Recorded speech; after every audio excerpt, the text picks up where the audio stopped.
মায়েরা সবসময় লীলার প্রসঙ্গ, লীলার পদ পদাবলী শুনে এখনো পর্যন্ত কোনো মানুষ বুদ্ধি খুলে নাই যদি লীলার পদের যদি মাহাত্ম না আসে। তাহলে গমন কষ্ট উত্তর আকষ্ট গরু বাছনদেরকে নিয়ে হলো, আর গরুর বিষয়ে যদি আমরা কিছু না জানি তাহলে কি হয় বাবু? একটু কথা শুনুন, আপনারা একটা কথা শুনে যান, একটু লক্ষ্য করে আমার কথাটা শুনবেন, দেখবেন একটা কথার মধ্যে কথা। এই যে আজকে শ্রীখলটা বাজছে, আপনারা জানেন গৌরাঙ্গ মহাপ্রভু এই শ্রীখল নিয়ে কিন্তু হরিনাম প্রচার করেছিল। তখন এই অর্গানও ছিল না, হারমোনিয়ামও ছিল না, ছিল না। এখন আপনারা কি বলতে পারবেন বাবা এই শ্রীখলটা কি দিয়ে তৈরি? বেশ, এই শ্রীখলের ভেতরের কাঠিটা হচ্ছে মাটি, আর এই সমস্ত কিছু জিনিসগুলো হচ্ছে চামড়া দিয়ে তৈরি। বসো, চামড়া। কিসের চামড়া? ছাগলের নয়, মহিষের নয়, বাঘের নয়, হরিণের নয়, চামড়াটা হচ্ছে গাভীর চামড়া। গাভীর চামড়া দিয়ে এই শ্রীখলের সৃষ্টি। এখন আমি বলে রাখি যে গৌরাঙ্গ মহাপ্রভু যদি মনে করতো তার অন্য কিছু যন্ত্র বাজাতে পারতো, কিন্তু খোল খুলিয়ে নাম করলো, আবার খোলটা আবার মরা গরুর চামড়া দিয়ে কেন? শুধুমাত্র গরুর চামড়া দিয়ে কেন শ্রীখল সৃষ্টি? আরো তো অনেক পশু পাখি আছে, তাহলে কেন গাভীর চামড়া? এই তত্ত্বটা একটু শুনুন। মানে একদিন ভগবান কৃষ্ণ এই গোষ্ঠীর সময় তার গরু বাছুরদেরকে বলছে যে হে ধবলি, হে শ্যামলি, হে পিয়ালি, তোমাদেরকে আমি গরু তৈরি করেছি ঠিকই, তোমাদের মতন আমি কিছু মানুষও সৃষ্টি করেছি, মানুষ দুটো হাত দুটো পা, তোমাদেরও দুটো হাত দুটো পা, কিন্তু মানুষের দুটো হাত দিয়েছি যে এই হাত দিয়ে যেন তারা জীবন রক্ষা করতে পারে। যদি কেউ কাউকে মারতে আসে তারা যেন হাতটাকে ধরতে পারে, নিজের জীবনটাকে যেন রক্ষা করতে পারে।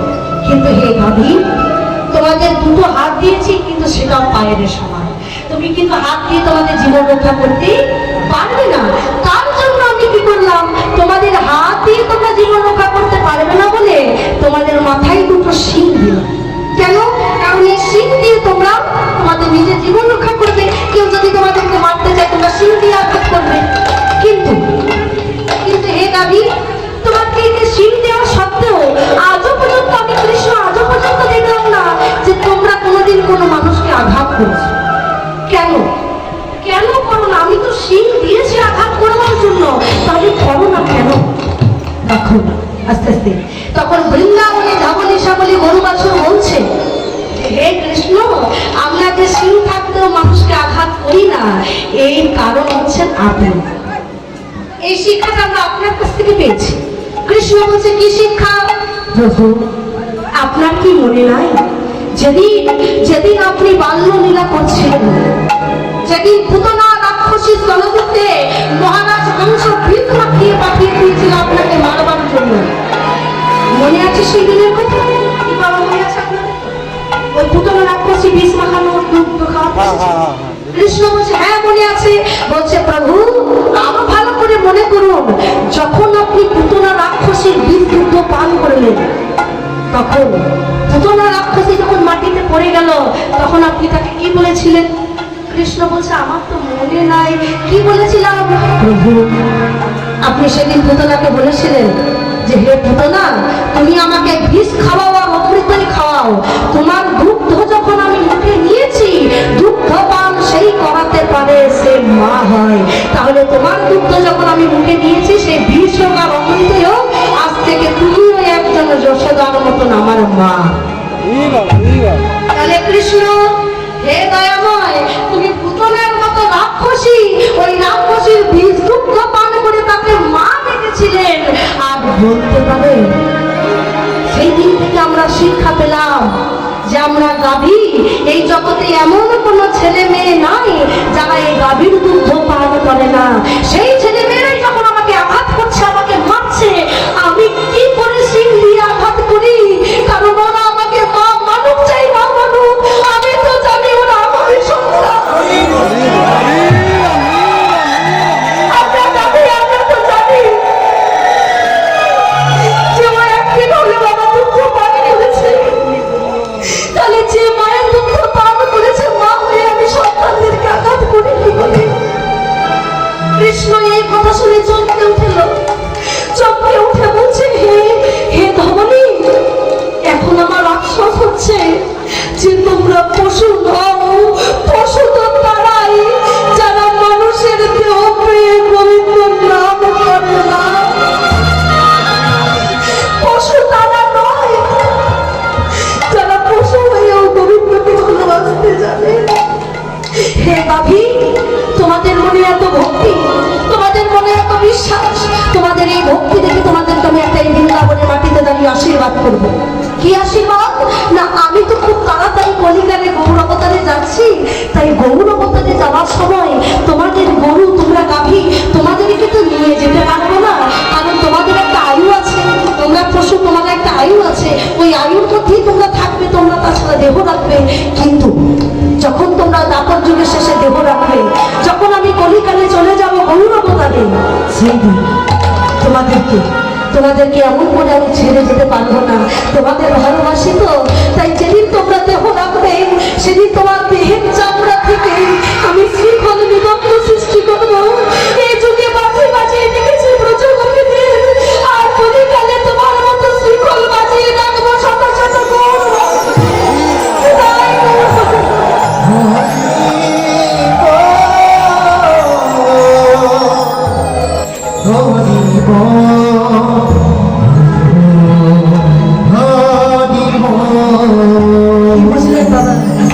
সেই দাপর যুগের গাভীর চামড়া থেকে সৃষ্টি হলো শ্রীফল মৃদঙ্গ কৃষ্ণবর্ণ। দাপর যুগে আমি বাঁশি বাজিয়ে গোপীদের দেখেছিলাম, আর এই কলিকালে শ্রীফল বাজিয়ে রাখবো শত শত গৌর ভক্তদেরকে, যেমন আপনারা। তাই বাবা, মানব জনম বড় দুর্লভ। একবার যদি মানব জন্মটা যদি একবার চলে যায়, আমাদের যে বারে বারে আর আসা হবে না। আরে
সবার আয়ু নির্ধারিত, মানুষের আয়ু কোনো নির্ধারিত নয়। কেউ মায়ের পেটে মরে যাচ্ছে, কেউ জন্ম নিয়ে মরে যাচ্ছে, কেউ বাল্যকালে পড়ে যাচ্ছে, কেউ বৃদ্ধ বয়সে বলছে বড় কাছে বাবা নেই। তত্র বলছি তোমাদের বেলা যে হয়ে যায় না অন্ধকার। ও ভাইরা, আপনাদের ঘরে দেওয়াল ঘড়ি আছে? ঘড়ি দেওয়াল ঘড়ি আছে? আর আজকালকার কোনো মোবাইলে তো দেওয়াল ঘড়ি নাই বলতে চলে। ওই দেওয়াল ঘড়িতে যে লাল কাটা, সেকেন্ডের কাটা, কি বলে? Tick tick tick tick tick করে শব্দ হয় না? ওই ঘড়ি আমাদেরকে শিক্ষা দিচ্ছে। কি শিক্ষা? ঘড়ি বলছে দেখো, আমি ততক্ষণই টিক টিক করবো, আমি ততক্ষণই তোমাদের সময় দেখাবো যতক্ষণ আমার পেছনে একটি ব্যাটারি লাগানো থাকে। একবার যদি আমার পেছনে একটি ব্যাটারিটা তুলে নেয়, আমি যখন তোমাদেরকে সময় দেখাতে পারবো না। কিন্তু হে মানুষ, তোমাদেরকে একটা ভগবান ব্যাটারি দিয়েছে, আর ব্যাটারিটা দিয়েছে বলে তোমাদের বুকের মাঝে একটু হাত দিয়ে দেখো।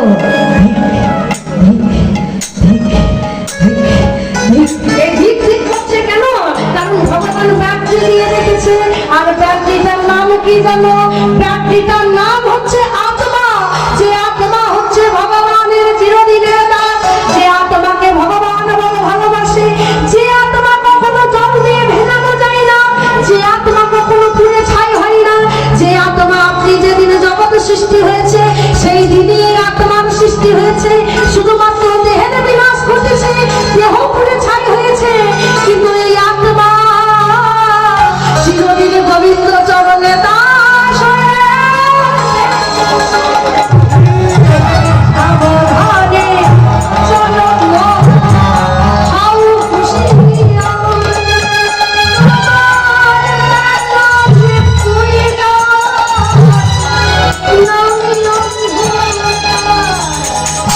জুড়ি আরো হৃদয় মাথারে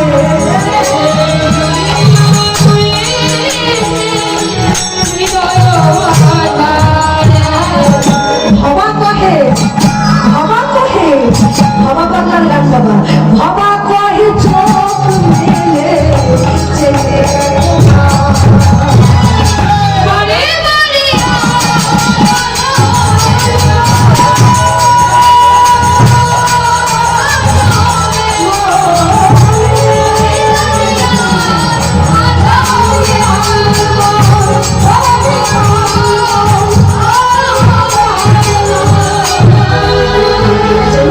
গৌরাঙ্গ মহাপ্রভু আমাদের মতো সাধারণ অনুষ্ঠানকে হরিনামে খেলা করছি। এখন বৃন্দাবনে আমরা যাই, সেই জীবন সেই বিভঙ্গ।